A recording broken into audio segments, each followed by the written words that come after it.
I duck because I didn't want to catch any of those birds that were flying through in that last clip right in the face. It's like 3D kind of web shows. Sorry. No, really, when you see me doing this, it's because all of the important meters and little bouncy things that I need are directly behind the camera. Yep. So, and I can see them, but I don't know what they mean. Right. So I'll go with it. It gives me a little of the movement, the great joy.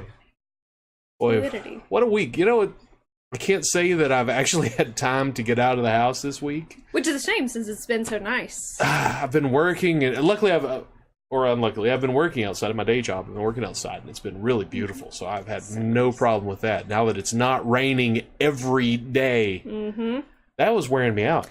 Oh, and my car was getting flooded because I have a leak. Bet. I have a leak in my car. Yours is a little ragtop. Yeah, and usually it's fine because it won't rain that long, and it'll just be like a little damp, and I'll just sort of air it out. But I got into my car after several days of rain, and the passenger side floor had about 2 inches of water in it. Holy crap! And I had to take it to a place and that's a full-on leak. That sucks. Oh, I know. It really, really blows. Jeez. You get you a tarp to put over it. I know. I keep meaning to look for one, but those car covers. The neighbor has a car cover, and it's real nice. That's true. But I'm just saying. He also has a car like mine that he keeps under it. Yes, well, that means it'll fit, right? It's true. And then if he comes back and takes it, we'll call the cops on him. Yeah, I'll be like, that was mine. I'll just go full batshit crazy on him. That's it. And he's like, oh, you just keep it. I'm rich. I'll buy 3 more. That's right. It may not be 100% accurate, but that's how things are in my mind. And as you'll find out later, a lot of the things that you're going to see on the show are the incorrect, knowingly incorrect facts. It's the reality we create for ourselves. Exactly. It's the reality at the probably compound. Should have been.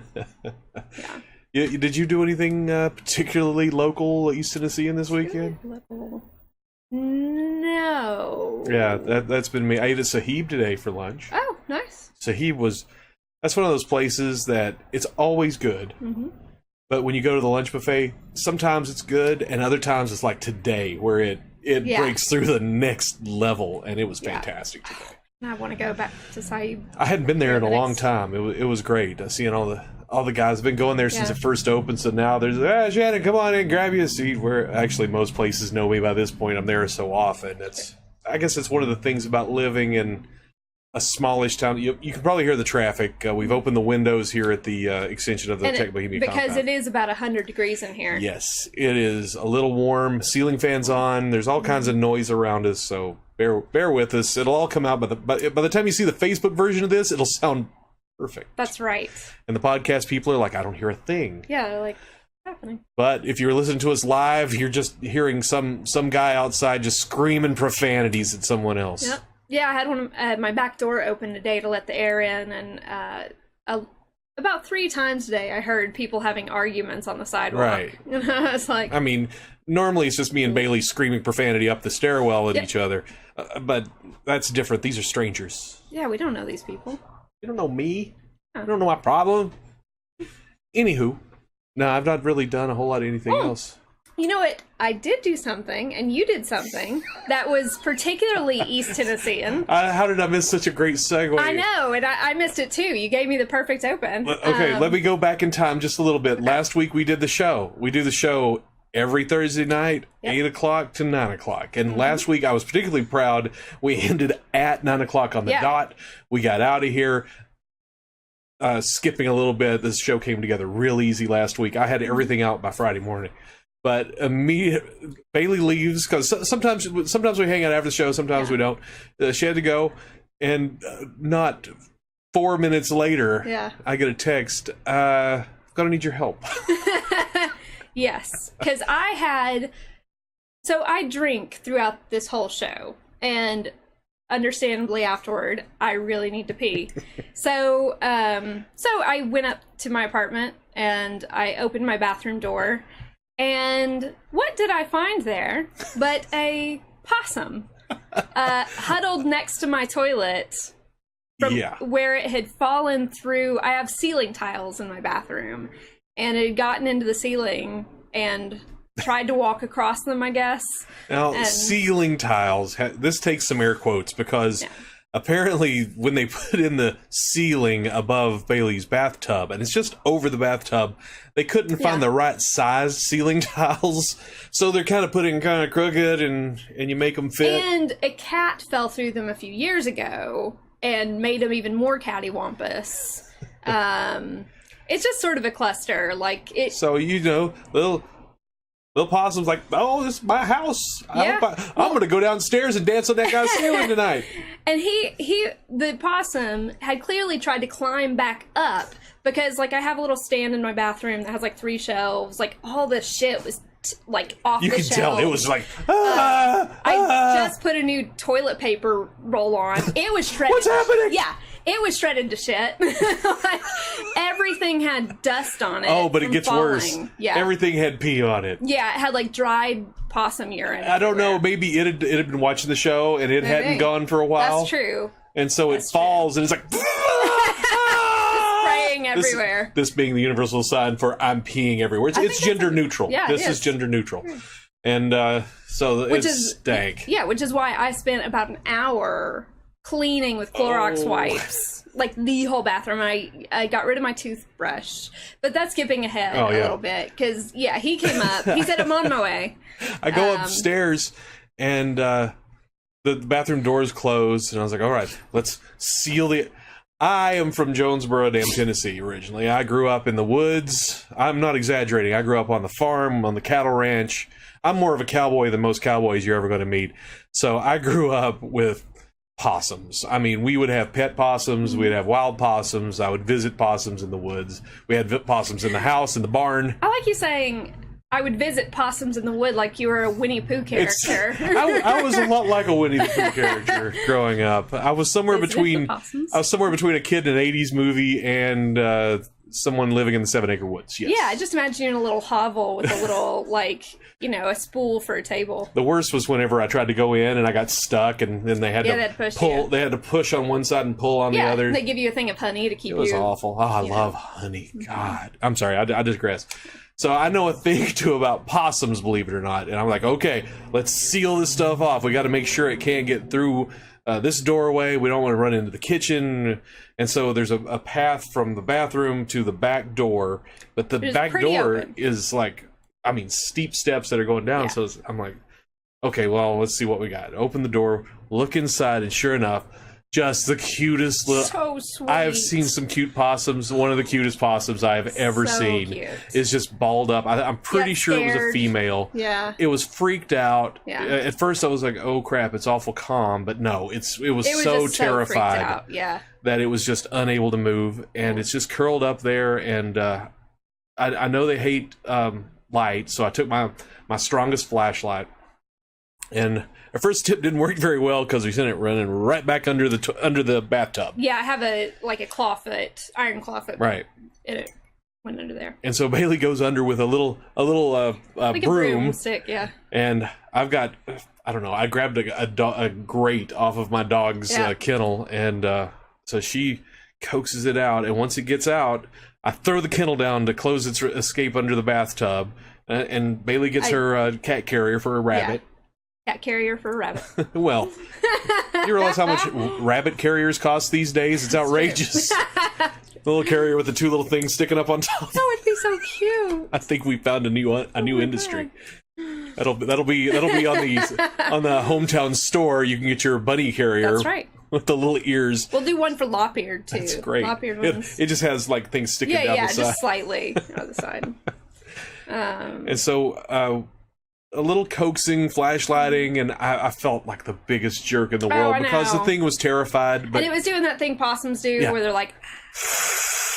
A lot like Bride of Frankenstein every time. Yeah. When I was a kid, I took a photo of a possum. This is back when you had to have it developed. I waited at the automat, and I got my picture of the possum, and I cut it out, and I put it on the background over Illa Lanchester's face from Bride of Frankenstein, of a possum going... That took like a week. I can do that in Photoshop now while we're talking. In like 2 minutes. Sorry, I digress again. But so I start banging on the wall behind it, and it did not like that, so it just shot straight into the darkest place he could find. I had the flashlight on. Darkest place he could find was the kennel, so it goes right in the kennel. Close the door, and we're like, now what do we do with it? Yeah, because we can't let it go, obviously, right just outside. Yeah, I mean, I know this is home for it, but it's from where we're sitting about 6 feet that way is where it lives. And it's causing all kinds of havoc with the ceiling. And, you know, when you put a possum in a ceiling, it's got to pee somewhere. And that causes structural problems. So it couldn't come back. But we also didn't want to take it way out into the country because it's a city possum. We actually had that conversation. It was, I think I brought it up. I'm like, oh, wait. Because I was going to take it over to the park in the woods. Like, wait, this is a city possum. Could it live in the country? Might get killed. I mean, at no point, I know a lot of you are going, why didn't you just kill it? No. Because it's just a little possum. It wasn't... They eat ticks? Yeah, they do a lot of good. And I went up with the camera. I actually took the camera and stuck it up in the ceiling to make sure there are no babies. Yeah, because I had the thought that it might have babies. Right. And obviously I don't want to orphan little baby possums. I feel terrible. Yeah. And of course, I don't want to have to catch all those possums. Then we would have to build a little house for it up there and a little ramp. Be a whole thing. No, let's not go there. Yeah. But no babies, nothing like that. The horrors that I saw in the ceiling are going to haunt me for the rest of my days. I'm not going to go into it. I've got the footage, but that's a whole nother thing. I had the idea, we're just going to document this, going to keep the camera going, turn the camera. We'd already caught the possum at this point because step 1, catch possum. Step 2, shoot video. And shot a little bit of video, got in the car, and on the way we decided, okay, can't take it to the country. Take it to the city, an undisclosed place in town, which has a low population and a lot of brush, and it seems like a really also happy near place. Some trash cans. Right. I think we found a really good place for it. Yeah. Probably. Oh, we don't know. Go, little possum! And like the moment we get in the car, bang! Oh no! Poor possum. It's Johnson City. You never know. Yeah. But anyhow, I think we found it a really nice new home. And it skittered out of the. I opened the thing and it was. Unfortunately, for the first time ever, I'd been using that camera all afternoon, and the moment I turned the camera on to catch the release, battery died. And even right before that, we had filmed a little bit showing the aftermath, but we didn't have the sound on or the mic on. Yep, I got to hurry. I turned it on. I plugged it in real fast and forgot to flip the power on, which is another thing. So there's not a lot of footage. I've still got it. It's just us in a bathroom, really. Yeah, that is torn. If it was smell-o-vision, you could smell the possum pee in there. And I'm pretty sure I have black lung now. Yeah. You got possum lung? That's even worse. Oh, it gets in there like hairballs. Yeah. I like the idea of I have possum lung and I just slowly start eating ticks. And I get really scared of things. You know, Bailey's been living up in the rafters for the last few weeks, but gosh, we haven't had any bugs in the house. None. Oh man, there we go. Possum. Our first hometown production, Possum Girl. It's gonna be a hit. We know it. Big hit. We've already tested it with targeted audiences. Which was the possum, really. The possum loved it. Loved it. Unfortunately, the reason it ran away was we kept running movie ideas by it. Yeah, and it was. I'm a city possum. I'm not into such things anymore. Yeah. He was like, I don't have big screen dreams. Just let me go. He was sweet. But it was an adorable possum. If it ever comes back, we are going to make it a pet. Yeah, we're going to domesticate it. We're going to put it in a little cage, and we're going to give it to our new neighbor in number 3. That's right. She can take care of it. Here's your pet. We'll come back and check on it once a week. We'll pet it. Do not lose the pet. I just imagine it crawling out of a window at some point. And I imagine our new neighbor just is terrified of me and you. What the hell? I don't know what the hell they're doing in there. They've got this possum. We don't know. They got a camera on everything. So yeah, that was a very East Tennessean thing to happen. It was a possum massacre. And actually, I put a picture of the possum on my Instagram. That's right. And a guy I went to high school with, who I believe lives in New York City now, or near there, said he just but he posted on the picture. He said, "Man, that takes me back." And I was like, "Yeah, that's right." And we got the ceiling put back together, which it's still just basically a possum trap. If a possum walks across it again, it's going to fall. I right will through. say, I have had sort of nightmares of being in the shower and having like possums and raccoons fall on me while I'm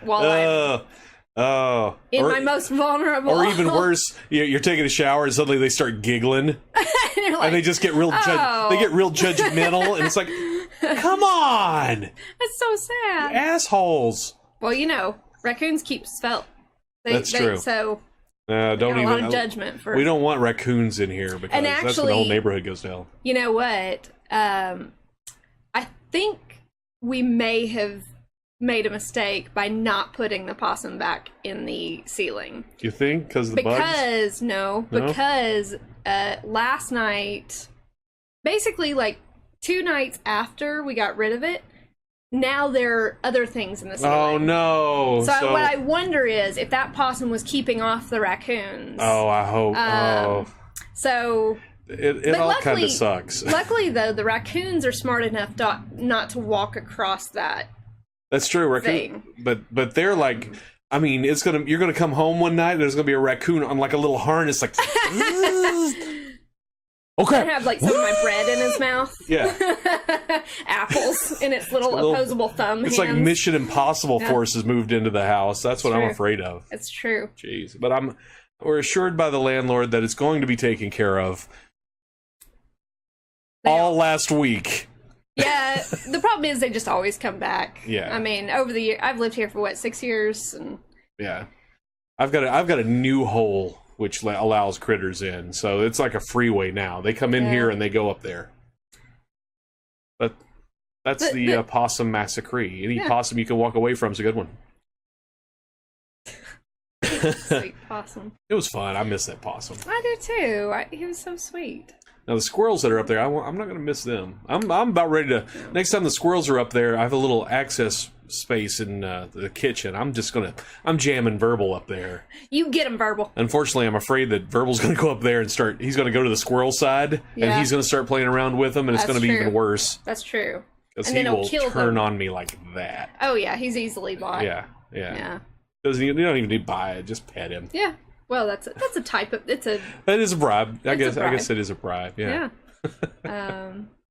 Yeah. So people might be wondering about how the camera stuff's going, and it's going excellent. Mm-hmm. I have not had a lot of time lately to shoot anything. Last week I managed to go out and grab a sunset, but I just couldn't do it today. It's a long story, but not able to do it today. However, production's moving ahead.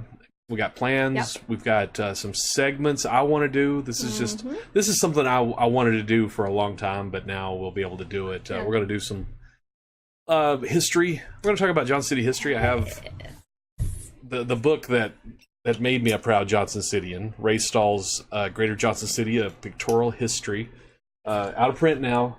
You're not able to find these anymore, but it is a beautiful. I've shown you this before in earlier episodes.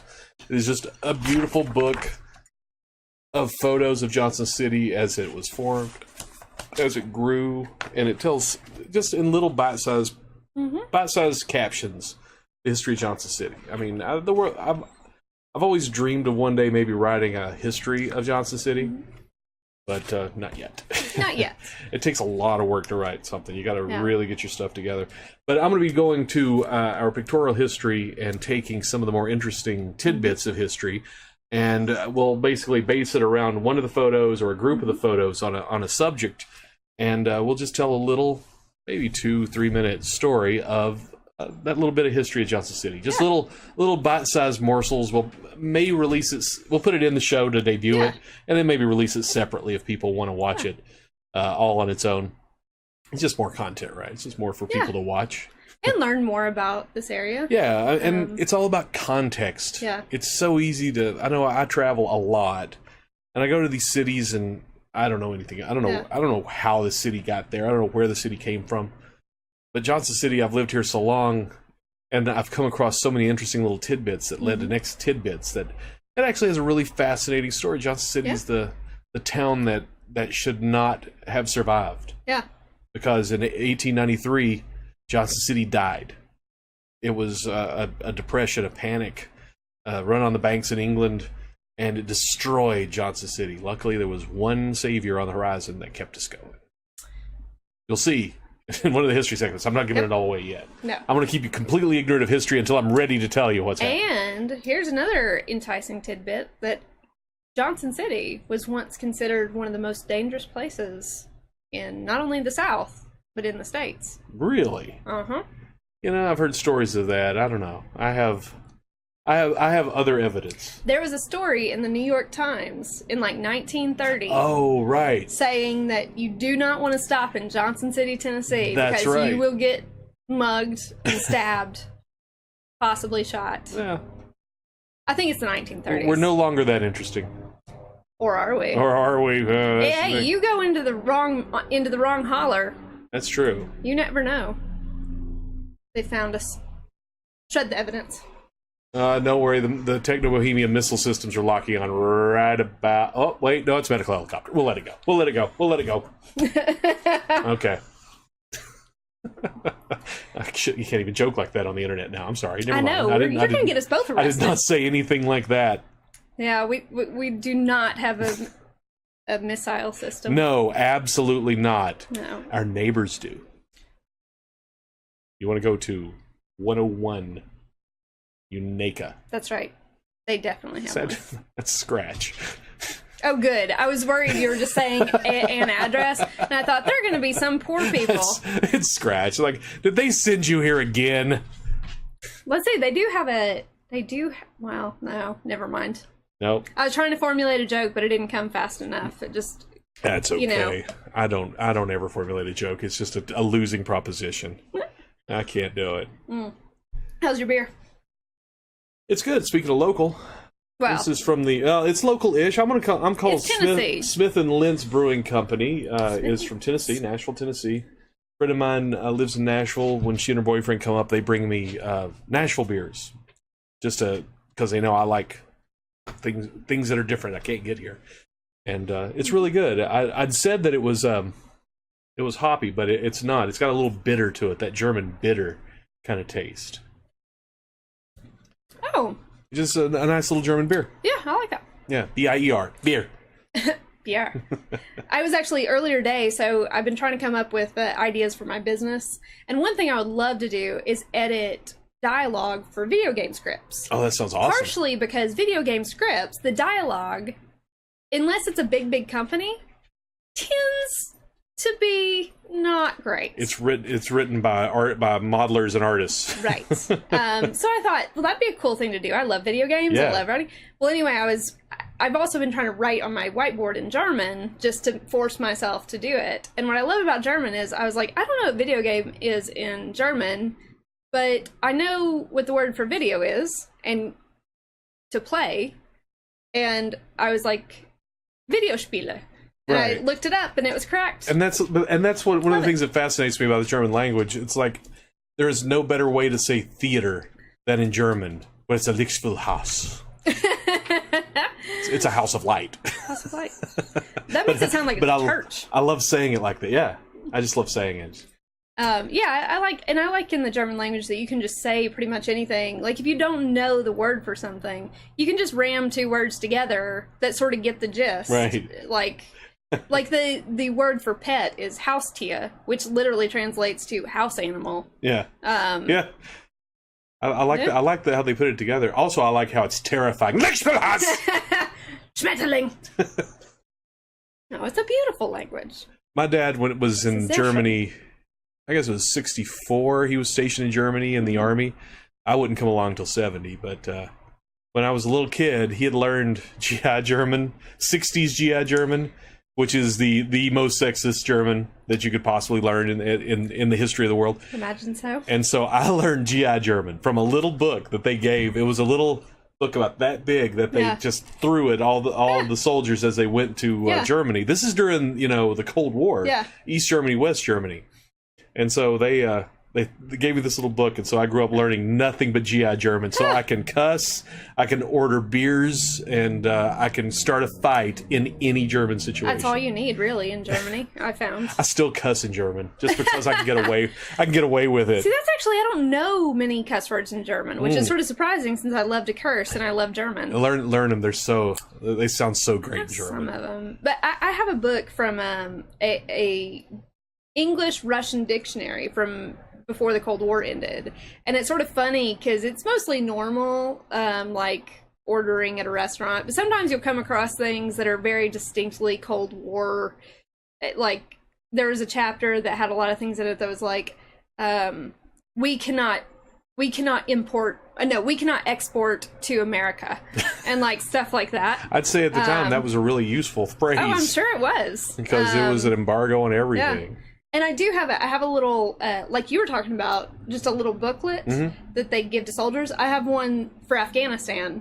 Oh, interesting. That's just a tiny little book. Yeah. And yeah, it just has things like drop your weapon. Just enough to let you go, let the enemy surrender or start a fight. That's right. Right. That's all you need in most situations I'm in. Let them surrender or start a fight. That's really the only. That's just life in general. That's true. That's true. I think.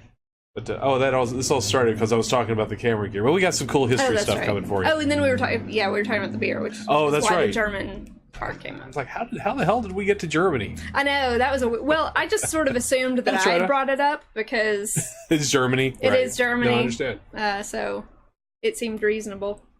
But that was my fault. I'm out of town this week. I wanted to shoot video Saturday so bad, but next weekend, hell or high water. Gonna shoot some video. It's gonna be fun. Damn it. Nice. Gonna get some. I'm gonna find some time next week. Unfortunately, when I get off work, I've got this time of year, I've got like an hour and a half of sunlight. Yeah. And you really gotta have. Well, we spring forward soonish. Well, that's true. That's the beginning of March, right? Yeah, I think so. So. Yeah, and then I'm gonna get some footage. I shouldn't, but I'm gonna get some footage from Knoxville this weekend, I think. Just because, why not? Well, still East Tennessee. Yeah, some Sunsphere. Yeah. I'm just trying to expand the title sequence, really. Yeah. And then I'm in Nashville on the 10th. You never told me what your friend said our intro reminded him of. What show? Oh, that's right. That's right. When I was editing it together, I did not set out to do this, but about a third, immediately after I started, about a third of the way into it, I was like, oh, I know what I'm doing. Okay, and so I started editing it together, and no one so far has had any idea except my best buddy Chad, and he and I grew up together. We share a mind anyhow. It was loosely based on WKRP in Cincinnati. I was named Bailey because of I was Bailey hoping you would get it. Well, I didn't really watch it. No, it's just the shaky scenes. Yeah. I have a lot of stable scenes. I shot a lot of stable scenes. But in WKRP, it was always twisting in and pushing and pulling and always moving. That very 80s type of... Yeah, and the statue, they did a kind of a, not really a 360, but a pan around it. And so I did a little homage to the statue with the lady. So it was just... There's a little WKRP in our intro. I'm going to... You know what? Actually, Northern Exposure, too. I guess I can see that. It's been a long time since I've seen Northern Exposure, though. Yeah. Because what I guessed last week was The Office. Right. But he said that was not right. No, although I can see how you would do it if I had more Scranton shots. No, I didn't like The Office, so don't do that. I really I originally loved the English version, but eventually I loved the American version so much that it completely eclipsed what I loved about the British version. I couldn't believe that happened. I liked The Office in small doses, but for me, just to like, I could never binge it or anything like that because the shtick just got so tiring to me very fast. I can see that. I would just watch a little overtime. Yeah, when it originally came on. Same reason I don't watch Parks and Recreation. See, I love Parks and Rec for completely different reasons. I know. I keep meaning to skip forward. You need to skip watch the end of the first season. The beginning of the first season, the end of the first season, skip a little bit into the second season. At about the halfway point of the second season, the show figures out what it is. Yeah. And from that point on, it becomes something really different. Once Andy comes back around and becomes part of the show, that's when it starts getting good. I just love that show. I didn't think I would. I watched it when it was going off the air is when I started watching it. Yeah. So I watched the last episode about a week after it aired, I think. I loved it.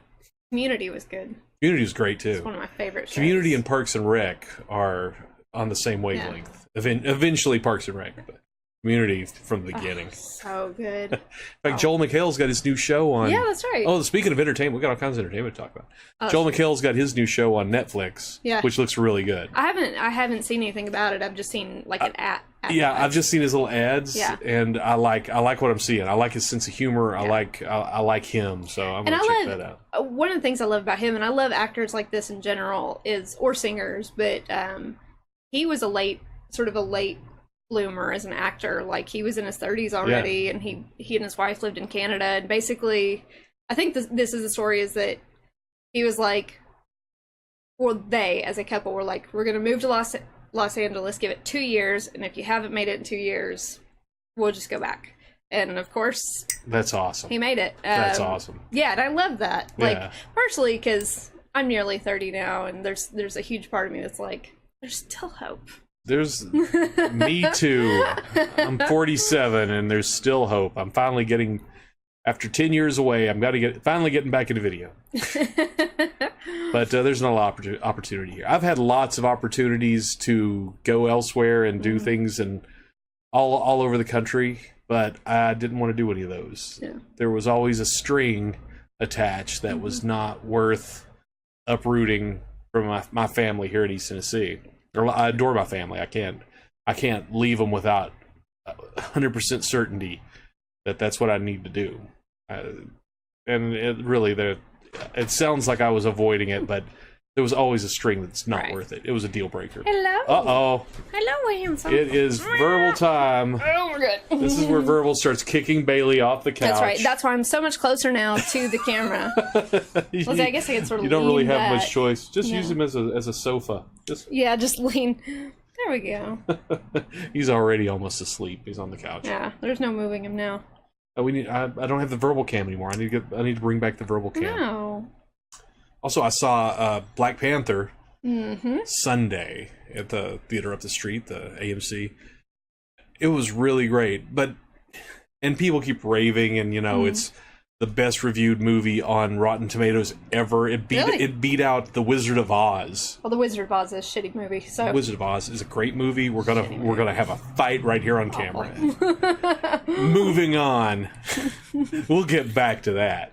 Whoa, we're getting back to that. What were you saying about picking fights or surrendering? You got two choices. I'm a fighter. Two choices. I'm a fighter. I got a mug here with hot tea in it. Oh, yeah. Well, I'm talking about Black Panther. We'll get back to how wrong you are later. Black Panther was talked up as one of the best movies ever, and I have to say it's not one of the best movies ever. However, it's one of the best comic book movies I've ever seen, because finally in a comic book movie, they take the Shakespearean tropes, the classic family intrigues, and I'm not spoiling anything, I promise you, and all of the human drama that comes with that, and they incorporate it in the superhero mythos. So, to draw an analogy in a Shakespeare play where somebody may have been a noble knight with personality flaws, in this one they're a superhero with personality flaws. Right. So it really works, as in all the classic drama elements are in the right place. It's not an original story. It's a story that we've all heard 1,000 times. But I think the biggest reason why a lot of people are saying it's the best movie is just the representation, is the originality they throw into it. Well, I don't know. I haven't seen it. Well, I was going to say it's for a representation of the African world, the continent, the life in this magical, mystical land that no one can see except the people that live there, is one of the most unique world-building things I've ever seen. And I've read the comics. I was a big Black Panther comic book fan when I was a kid. I had a lot of his comics. He's kind of a jerk in the comics. He's much better in the movie. But he married Storm from the X-Men in the comics, and he was a total dick to her. Dick move, dude. Never forgave him for that. Just never. I never got past. Yeah, sorry. That's me. But this movie is everything you can enjoy in a movie, along with the most beautiful people I have ever seen in a comic book movie. I mean, comic book movies are heightened, and everyone is bigger and more beautiful and more impressive than they ever could be in real life. But in this movie, it's next level. I'm actually going, mostly fairly heterosexual guy here, going, that is one of the most beautiful men I've ever seen. I was like, did I think that? And I was like, hell yeah. I was like, yeah, well, I'm totally right.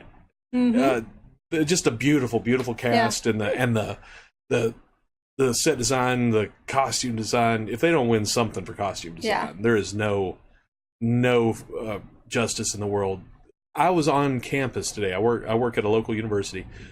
I was on campus walking around, and I noticed this yesterday, but it didn't hit me until today when I saw someone else do it.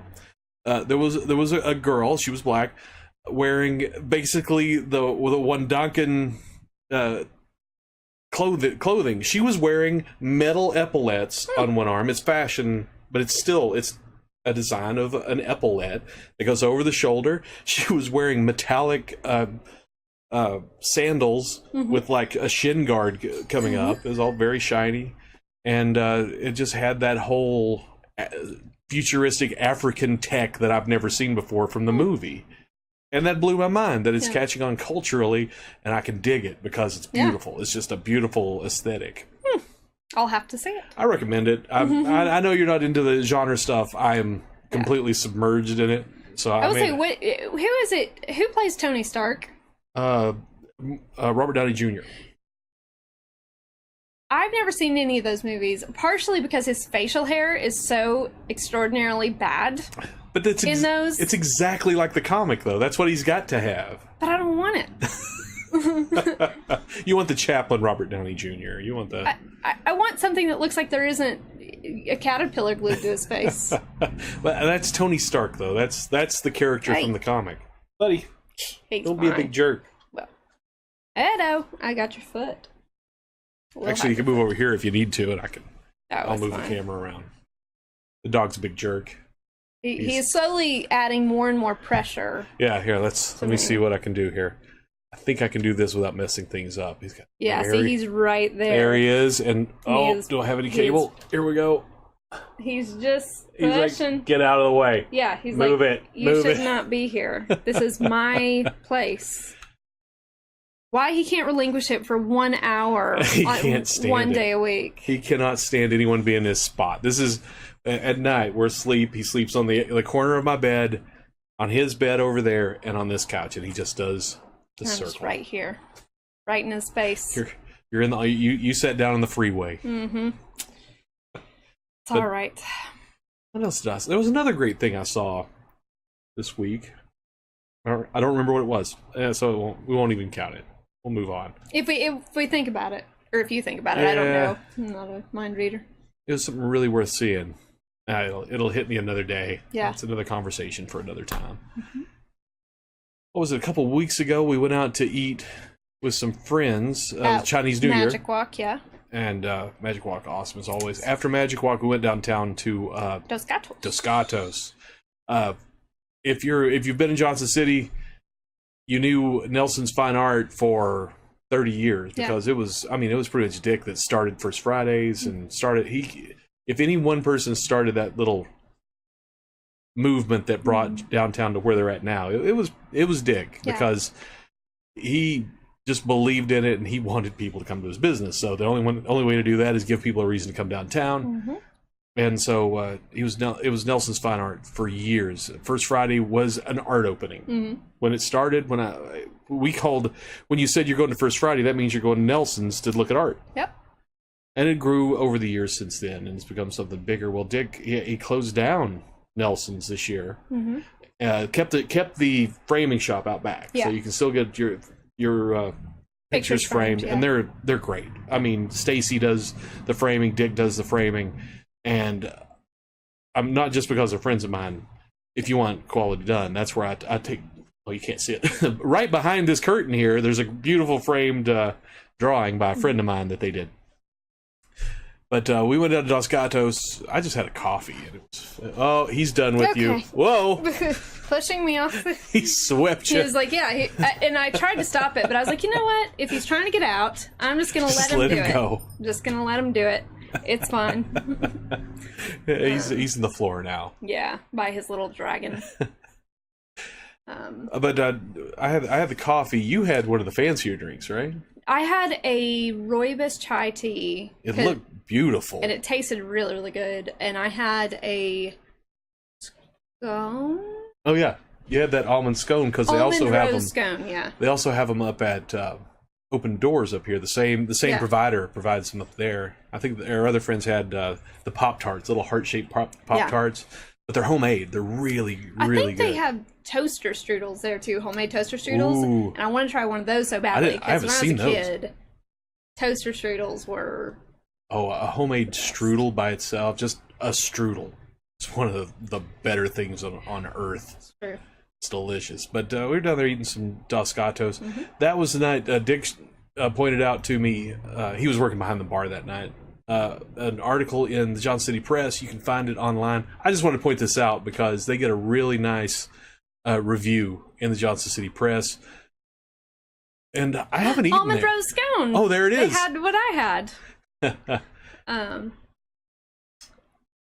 She had his dining partner had a simple black coffee.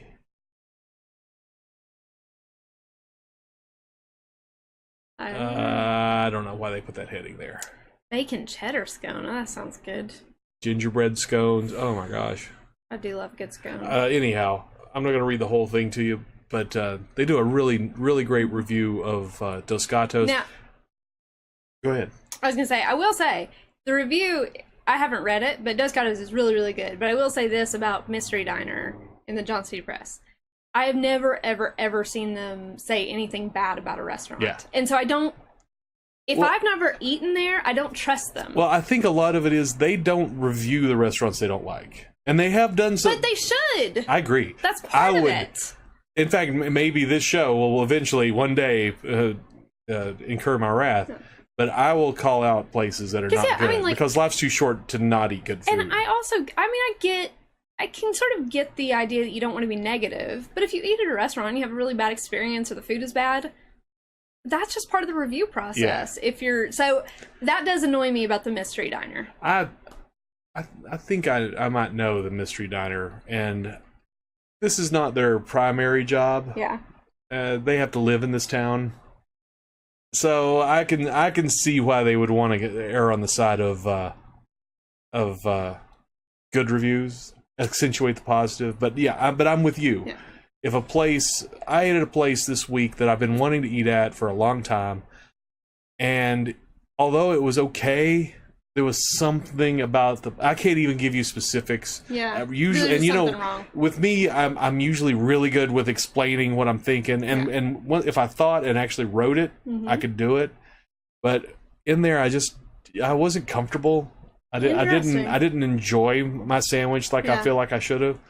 Oh, I think I know what you're talking about. And I'm not going to talk about it because I can't say that there was anything wrong. Everything in there was done fine. If it's a place I'm thinking of, I always have subpar experiences there too, because every time I go there, I usually go because I have a friend or family member who swears it's really, really good. Yeah. And I sort of go, well, I'll go back. And then I go and I'm like, yeah. Yeah. It's fine, I guess. And I could be just suffering from over expectation. Yeah. But it was okay. It was all right. Oh. I'm not gonna recommend it to people, but I will go there again just to try something different. Yeah. But I don't know. It's just a weird vibe. It could be I always get the feeling in there that I'm not wanted in there. Yeah, that's kind of what I got. Because every time I go in there, even when I go at lunch, I was brushed off. Now that you mention it, I was totally brushed off. When I'm in there, it always feels like I'm inconveniencing the waiter or the waitress. Yeah, and that is very, very close to what happened to me. Yeah. And that might be it. But again, I don't want to name it because that could be a me thing. There was nothing wrong with the food. Maybe we should start naming him on Patreon for our Patreon users. Yeah, we could do that. That's a great idea. If you subscribe to us on patreon.com/hometownjc, we'll spill the beans. In fact, I'll write up my review of this restaurant. Yeah, we could start doing that. Yeah. Get I'll honest reviews. I'll name names and I will tell you exactly what was wrong with my lunch at this place. And I'm not trying to hurt any business. I have nothing against them. It's just I had. I would rather go somewhere else given a choice now. Yeah, I went to last night. I went to a restaurant that a lot of people seem to really like and like what they serve, and the waitress was gone for like 35 minutes. Oh yeah. And I remember smoke break, I call it. Yeah, I remember just sitting there like I didn't even see her, so I didn't even flag her down. Yeah. And I was just sitting there like, well, I gotta go at some point. Right. I don't have cash, and I was very annoyed at that. Yeah, but that'll do it. I dated a girl that worked at a local pizza place, and she's a smoker. Which I should have known something was wrong right there. I don't date smokers, but she's a smoker, and she would disappear on you for half an hour to go have a cigarette, and did not care. She couldn't care less. That's insane. She's annoys me she's so long much. Gone now. By the way, she hasn't worked at a. If anyone's thinking, oh, I know her, no, she doesn't work fast food or anything else anymore. I think I've said this to you before, is that part of what annoys me about that is that being a waitress isn't a difficult job. I mean, intellectually, it's not a difficult job. It may be physically demanding sometimes, but I get so annoyed when people are bad waiters or waitresses, because I just sort of think, I know some people have to do it and they just don't have the personality for it. That's one thing. But I mean, actively bad. You're kind of saying you could make a list, and as long as you follow the checklist at all times. You'd be fine. Yeah. I mean, something as simple as, this girl, before she disappeared, I had a beer, and it was, sort of low. And had she looked before she went to wherever she went, she might have been like, hey, I have to go do this thing, or I'm going to go on a smoke break. Can I get you another beer before I go? Or something simple like that. Right. I get it. I don't mean to bitch. But we'll spill the beans. That's a great idea. On Patreon, I'm going to add that. I'm going to add that to the Patreon tier. I like that idea. If you become a Patreon, we even though we're vague here, we will tell you exactly where and when. And in that restaurant, I will explain why the food is so bad. It's the one I'm talking about. And that's awesome. I'll tell you the one thing that was good that I had. Yeah. That's great. See? Yeah, that's a great idea. I love that. I love the thought of local restaurants becoming Patreon users just to make sure they're not on the list. That'll be great. Yeah. Yeah. It only takes a buck to become a Patreon. That's the minimum tier. Buck an episode. If once we get some more production going, if we start doing some more quality stuff, we might make another tier. You have to donate $5 and you'll get some of these original productions, because this stuff it's going to take a little bit of work and a little bit more funding. I mean, our GoFundMe folks, thank you so much for supporting us and helping us with the camera equipment. I'm going to put in the order for the backdrop, and I still haven't decided on what to replace that mic with, but I'll do that at the end of the week coming up, and we should have all that the first week of March. We don't need it to keep going and to shoot stuff. It'll just make it better. Yeah, and that's really what this is all about, is incrementally just always improving. That's it. We're not making a profit, believe me, but all of these little bits we're trying. We fixed the spreadsheet. I should tell you, we have a spreadsheet where I've kept track of all of the money I've spent out of my own pocket, and all the money that we brought in through fundraising, and all the stuff that people have donated, not even through the GoFundMe, which is it's kind of promised right now, but I'm told it's coming. Anyhow, we're keeping close tabs on it, and that spreadsheet was just busted for weeks. I had a friend look at it, fixed up now, so now I know exactly how little we have. And believe me, we're not doing this for a profit. No. I mean, I did buy that Maserati, but I needed that. Yeah, absolutely. And we left that off the spreadsheet. Yeah. Yeah, it seemed about right. Yeah. And the hookers. Yeah, don't mention. I'll put them on the spreadsheet. Oh, that's good. Because usually, you know, that's how you get caught Is that by the tax deductible? man. Entertainment? Let's not talk about tax.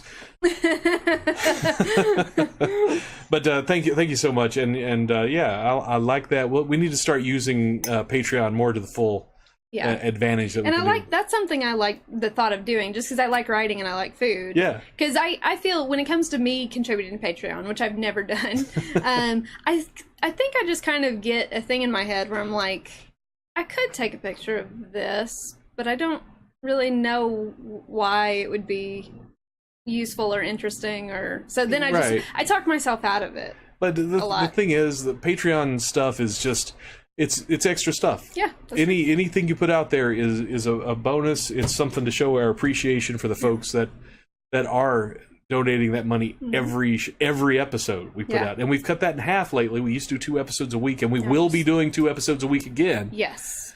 But right now, while we're getting the camera gear all set and working out production logistics and getting the interviews done, we have to take time and actually build up this library of material. We're only doing the ones, but once we get the library built up and once we can start, I want to build up enough so that we can do 2 weeks. Yeah. That we can, if something happens, we have a week in the bank. Yeah. That we can always throw out there. So if we can get 2 weeks ahead, we'll have 2 episodes a week again. They'll be pre-produced, and then with some days we can do 3 episodes a week. One of them will be the live episode, and Patrons won't be charged for the live episode. That's just for all of us to have fun, get back on the same page. Yeah. Because people have said, you know, originally we were talking about cutting out lives and doing it once a month, and a lot of people have wanted more than that. But we got to hear from you, and nobody's talked tonight. I know, we have crickets tonight. Yeah. I hope this thing's working right where I popped it out. Let's oh my god, that would be awful if there's tons of. I'd feel bad. No. In there. Well, that's a relief. Yeah. But so the more you give us, the more we give back. That's, I don't know if I can say it any better than that, is because I personally, and I usually do most of the production stuff, I need to know people are watching it in order for me to want to put. All it takes is someone to watch, and it makes me want to do even more. It wants me to put more quality, more of the crazy ideas that I've had for other things to make them bite-sized and sneak them in. And we've got some fun stuff coming. Believe me, you're not going to be disappointed with the history stuff. And I'm going to bring in a friend of mine. He's just started a video production company, and he's going to, I don't know if he knows it yet, but he's going to help us out. He's going to shoot some stuff. And I've got a historian from another of the Tri-Cities. And I may draw on him to get some stories to not just do Johnson City, to maybe stretch out and do another of the Tri-Cities or two, and that'd be cool. Some videos. So we'll be playing around, just having, to me it's having fun. Shooting all this stuff is just an absolute ball. Yep. But that's coming down the pipe. Yeah. What other stuff we got? Yeah, I don't know. I don't think we really have anything. We can start a fight. We could start a fight. Let's not start a fight. Especially not 7 minutes. Yeah, with almost 7 minutes left to go. We just at 10:30, we're still going. Suddenly the chat room fills up, and it's just people having the same conversation you've seen on Facebook all week. It's social media is exhausting me lately. I mean, I come in and out of it. At first, Facebook, what was it, 2-3 weeks ago, announced, okay, we're taking news out of your news feed. Yeah. We're going to move it over here to this place. And so I was like, that's great. Maybe now people will stop sharing the same bad information over and over again. So there's a lot of good information, but it's the bad information that I just keep seeing over and over again. People trying to drive a point home. Yeah. And so they're like, we're going to show you more of your friends and the people you're connected with. Well, that's boring. Well, I actually personally have not seen a difference at all. Really? Yeah. I noticed a huge difference. Oh, yeah. I wonder. Yeah, I've just legit not seen a difference. It could be the difference in how we use Facebook, because I would use it more for kind of as a news feed on my favorite news sites. Yeah. They would pop up. I don't share it, but I can keep up with things, and but it just seems like the content, the people talking about their hopes and dreams and what they had for dinner, which is what I love. People just being people. That's what I want to see. Has been replaced with almost exclusively people trying to change the world on Facebook. and nowhere else. Yeah. I mean, you can share. This is what we should learn from this episode, in my opinion. You can share stuff on the internet all you want, but until you get out in your community and actually do something, you're not really doing something. I slightly disagree with that. I not totally disagree. I think there are a lot of people who do that. But I do know, like, people who have, I don't want to say power, but like status, who use that status to post things to change people's minds who otherwise, like, I do think there's value in sharing stuff. As long as you make sure that, first of all, the information is accurate. But Homer Dipshit of Telford, Tennessee, that only goes on to talk about his pigs, can complain about the price of pig feed on Facebook day and night, and he's not going to change the price of pig food. Whereas if he goes out and starts working at the co-op and bitching and moaning, he's going to start doing something. It's true. There's a balance where you can use one to reinforce the other, and that gives you the step effect. I mean, look at us. This largely is because social media exists. I've done videos since 1991. 1990 is when I started. And back then, if you did a video, no one saw it unless you put that video on a format and took it to them. Or we created our own film showcase because there was no social media to get the word out. So we had to go to print media and advertise and radio and advertise and all this stuff, and we brought people together to watch all of these short films that we and all these people we found along the way could show at once. But now we could have put that online and had our own online film festival, and it would cost nothing, where it cost us a lot of money at the time to get the venue, and we had to have snacks for people, and we had to do this, we had to do that. So social media is literally changing the world for the better. Yeah, I mean, I'm not starting a fight, but just look at the kids from Parkland. Absolutely. You want to talk about inspiring. I don't know. You know, and there is a meme that says it best, that these kids have watched Harry Potter and Hunger Games. The Hunger Games. We fed them a diet of dystopian fights against the power about people that are standing up and saying no. They've internalized it. And they've started living it because they don't have any prejudices to hold them back. And I think that's wonderful. I think that it is the next generation's ability to learn from the mistakes we're making, that's the hope that keeps me going. They'll make all new terrible mistakes. Because that's what I always wonder is what's the millennial generation, how are we gonna fuck up our own kids and the world for our own kids? Believe me, you never see it coming until it's already too late. I know. Oh man. My generation thought that we were going to save everyone because we weren't the lame baby boomers. A lot of our parents were. The 70s, sexual awakening, too many drugs, whatever. And we were told that we were special because we had learned from them. We were special. We were Ferris Buellers in a world of Roonies. And so we were promised that everything we did was going to be right because it was going to be, it was what we were destined for. Our parents had laid the way. And we were lied to. Lies. So was my generation, but they were different lies. Oh, yeah. Lies are always different every generation. That's right. Unfortunately, your generation came along at the time that they had figured out how to market to parents and to kids and how to keep that indoctrination in schools in a way that people didn't see it coming. Yeah. And so the indoctrination to make people agree was more on point. Agree with what? Did you have what was that TV channel? Do you have a TV channel in your classroom when you were in school? No, that was one from the 90s, I guess.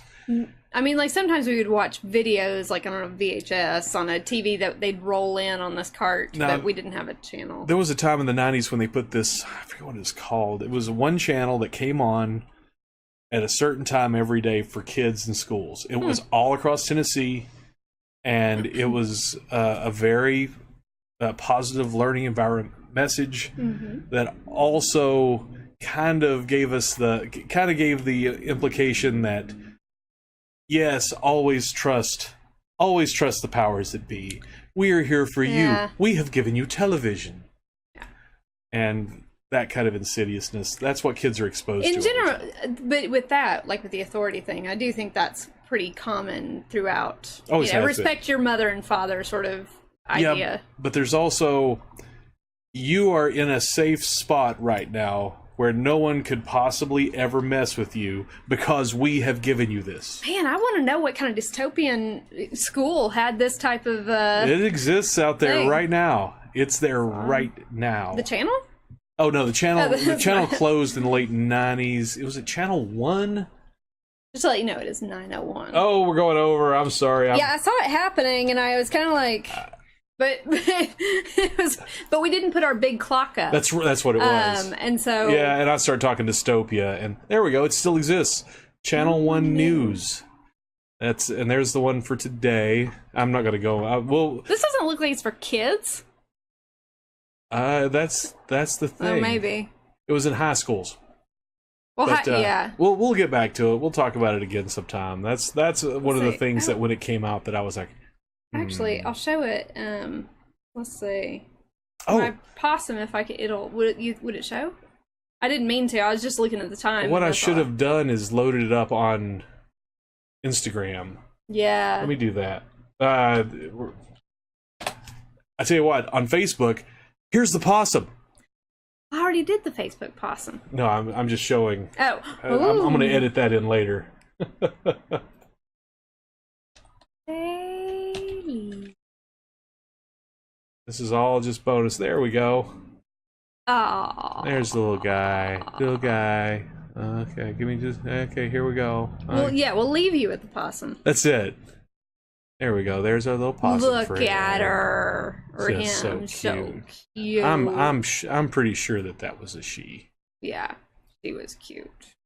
Aw, I miss her. I know. We should have given her a name like Boots. I just we had, all I can hear in my head is, I will remember you. Aw.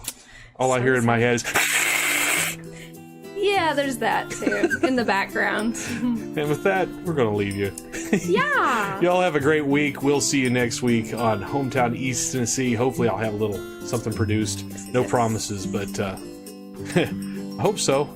If you're interested in following us on Patreon, patreon.com/hometownjc. You can find us at our GoFundMe at gofundme.com/east. Sorry.